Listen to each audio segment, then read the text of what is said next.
Во јуни 2019 Македонија треба да ги почне пристапните преговори со Европската Унија.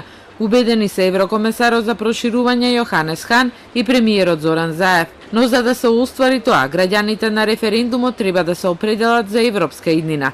Тоа веќе почна да се реализира со договорот со Грција, вели Хан, и сигурен е дека Македонија и натаму може да смета на силна меѓународна поддршка, затоа што овој договор е важен за мирот и стабилноста на регионот и цела Европа.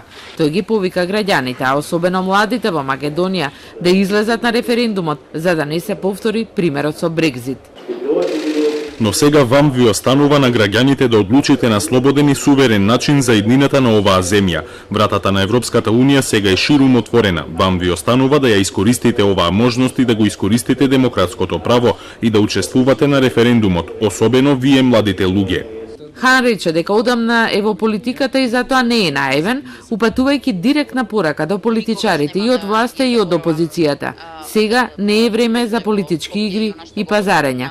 Го посочи примерот од својата земја Австрија, кога сите се обединиле околу членството во ЕУ. Еврокомесарот учествуваше на владината седница, на која беше означен почетокот на скрининг процесот. Утврдивме заедничка динамика на чекорите во наредните месеци и започнавме со осмислување и поставување на структурата на скрининг и за преговори со Европската Унија и од наша страна и од страна на Европската комисија.